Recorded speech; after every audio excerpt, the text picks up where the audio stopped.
Have you ever thought of yourself as a workaholic, or has anybody ever said to you, I think you're a workaholic, even if it was just in passing or as a joke, or maybe it was serious? If so, I want to talk about where that actually comes from. Where does workaholism actually come from, and why it matters for you in 5 years from now? I've had clients say to me, am I a workaholic? Is that what this is? Is that my problem? And maybe someone said it to you in passing as a joke or not, but otherwise that word's kind of been floating around in your mind or through conversation. Now, what does it mean and where does it come from? So the dictionary definition of a workaholic is a person who compulsively works excessively hard and long hours. And when you look at the word compulsively, it's like this irresistible urge to work, which sounds a bit funny when it comes to work, but there is an urge, something's pushing you to keep working extra long and hard hours. Now, that's the dictionary definition. And while that's great, it doesn't really mean much in practice. I want to ask you some questions, and I'm going to go through some questions really slowly. And I really want you to ponder these questions and the first answer that comes up for you when I ask these questions. And this is going to be really important. Number one, if you were to take a full week away from your business and not check in at all on your emails, on your team, nothing, right? You're unreachable for 1 week. Would you feel guilty? Would you feel bored? Would you even schedule something like that? Right? What comes up for you with that question? Secondly, has anyone ever said to you, you always say you're going to slow down and you never do? 3, does working harder make you feel more worthwhile? Right? Like you're a valuable part of the business or the family or the relationship. Is there an element of working at this that makes you feel valuable or worthwhile? If no one could see what you were doing, would you still do it? If you loved your work, but you were never recognized for any achievements, would you still work as hard? And lastly, what happens when you slow down? Do you feel calm or do you feel restless, anxious, agitated, bored? So I hope that you pondered those questions. I think they're telling questions because they kind of go to the place of where this behavior is coming from. And I really want that to trigger in you to find the answers, right?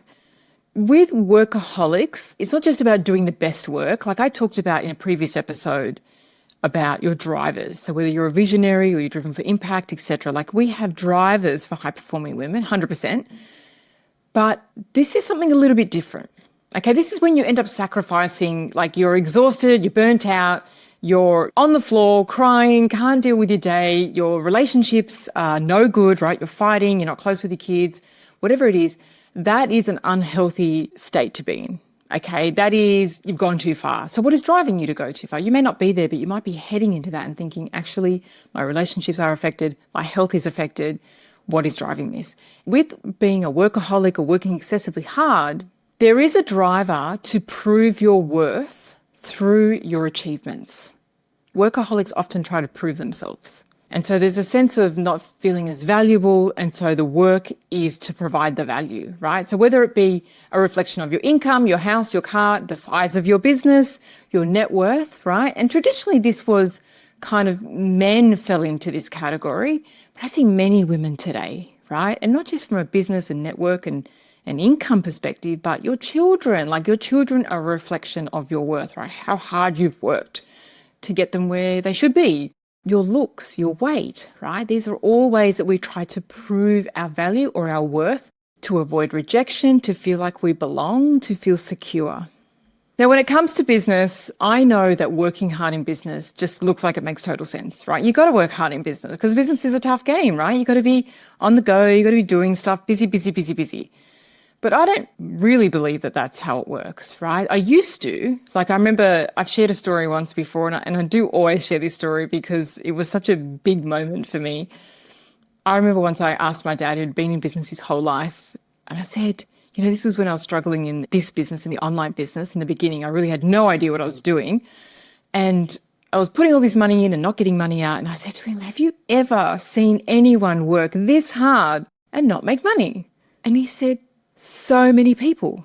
And I was like really blown away by the answer. And I was like, yeah, okay, that's actually true. That's how people go bankrupt in business, right? They're still working very hard. So hard work is an element, yes, but it's not the one thing that's going to make you successful. Okay, and I think there is a belief that you can't achieve what you want without hard work. And I think there's a limit to what is hard work or working excessively hard, compulsively hard, that you're burning out and you're actually impacting your relationships, your mothering, or your health. So work hard can equal success, except for when it doesn't, okay? So it's not a surefire formula for you to be successful in all areas of your life. And I think that you know this, right? I think you've probably worked hard, as I have, for different things in my life. I worked very, very hard at it and didn't get what I want. And there are other things where I didn't work that hard for it and I got it, right? And so there's more things at play here. But what I really want to point to is that taking some of that need to prove your worth off your shoulders through your work, okay? And so you can simply enjoy your work and have more freedom, have more ease, have more enjoyment, have more vitality, right? Have better relationships. So like I said, there is a core belief, there's an underlying story that defines workaholism, and it's if I work harder than everybody else, I'll prove that I matter. Okay, this is very unconscious. There is something about doing and working that equals value. Somehow that's been programmed into our mind. And actually, there was a psychologist who I'm going to talk about, Alfred Adler. He said that this mindset really started in our school years, like in the traditional school system, because we were graded, it became very competitive. And so therefore, we developed this belief that if we work harder, then we're more valuable, that we're more recognized, we get more achievements, right? And so therefore, we are more valuable in the world. And I guess not even more valuable, but we belong. Right? We feel part of the group. Okay, we feel accepted. We feel more secure. So that's really kind of this core belief, right? Working harder makes you feel some sense of security or some sense of belonging, particularly if you want to get to a place that you want to get to that feels like it's got that sense of security. So Alan Alda was a psychologist around the time of Freud and Jung, but he saw things very differently. He didn't see that our past, our childhood was the main reason why we are stuck in our life and continue the same patterns. Like he does recognize things from our childhood, but ultimately he believed that these stories could be broken, right? Whereas Jung and Freud thought about going into your past more and more and more and more to try and dig more dirt up and try and overcome it. Alder didn't see that as a very successful formula. And he said that everybody can change, regardless of their past. But he did say that for workaholics, this is a working hard for a fictional final goal. That's what he called it. And he said it's an unconscious belief that we hold that if we achieve something, whether it's recognition or success or status, that we'll finally feel secure, accepted, and whole. But it's fictional, right? You think about maybe where you are right now, okay? 5 years ago, you would have been really happy to be where you are right now. Okay, hopefully for many of you, sometimes things happen, but all in all, maybe in your business or in your personal life, 5 years ago, you wanted to be in this place, right? That was a goal that was going to feel like you had made it, you had achieved, you were whole, you were content.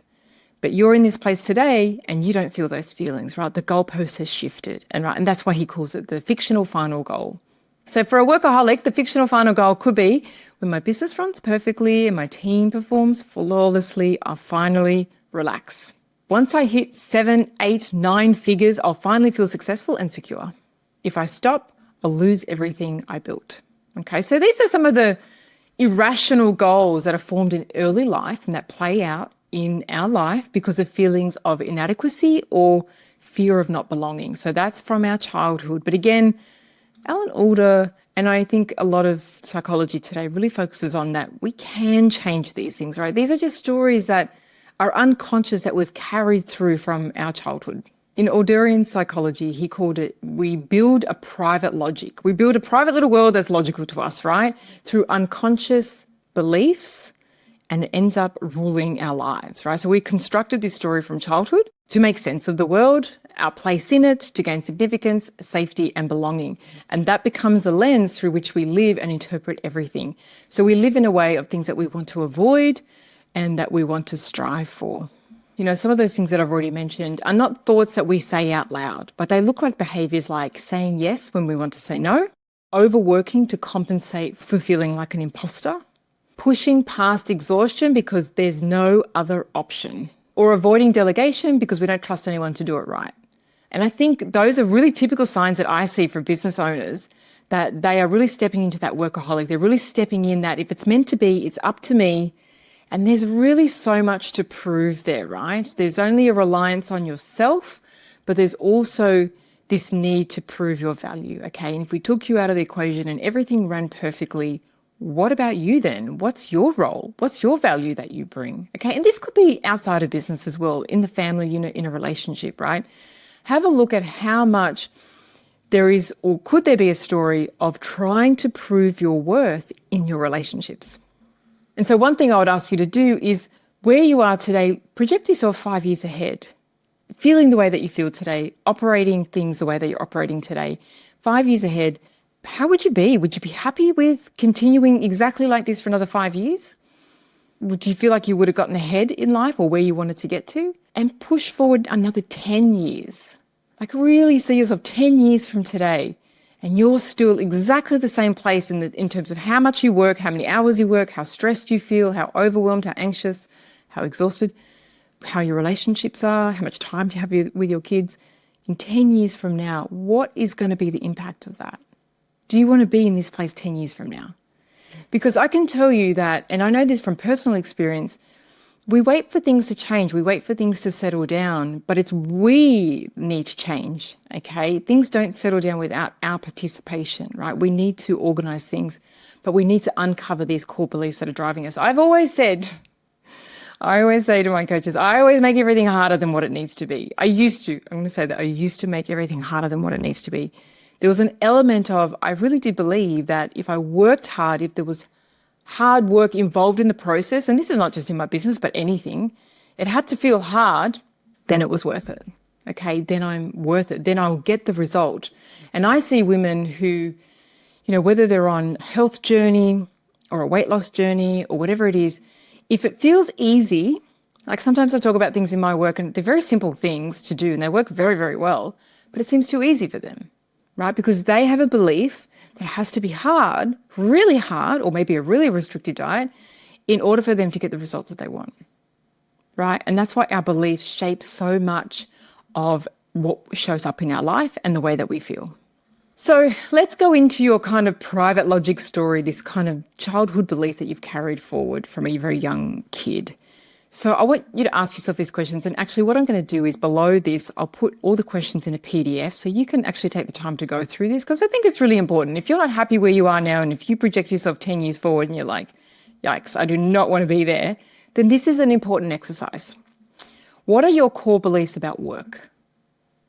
What are your core beliefs about rest? How much rest is too much? How much rest is lazy rest, right? You're lazy, really break it down. What is your core beliefs about worth? What makes you valuable? Is there anything you need to do to be valuable? How is value even assessed? Are you more valuable than me? Am I more valuable than you? How do we know? Who's making this up? What would happen if you didn't work so hard? What would happen if you stepped back a little bit and didn't work so hard? What fear comes up for you with that question? And then you want to understand the purpose behind it. So what is this behavior trying to achieve? Where are you trying to get to? What's the end result here? Is it security? Is it significance? And really look at what this behavior is trying to achieve. And then I would even explore for yourself what valuable looks like, right? Can you be valuable even when you're resting? Can you be valuable without doing anything? Because if that's the sole driver for us trying to prove our place in the world, then we have to look at where value comes from. Your worth and my worth are never in question. We can never get that through our work, okay? So that feeling of not being enough or trying to prove ourselves is a moment of disconnection from our innate well-being. So when you get caught in insecure thinking, you're going to look outside, you're going to look for achievements to make you feel secure and valuable. But that is only a disconnect from your innate well-being, from the truth. And that's really the place to look at because at the end of the day, whatever you achieve, you may or may not feel valuable, but there are periods of time when you feel more connected to yourself, there's less noise in your head, you've got more mental bandwidth, you kind of, slow down, and there's no question to prove your worth. There's no question whether you're valuable. So I'd love for you to ponder those questions and those thoughts, and if you can, leave me a comment below.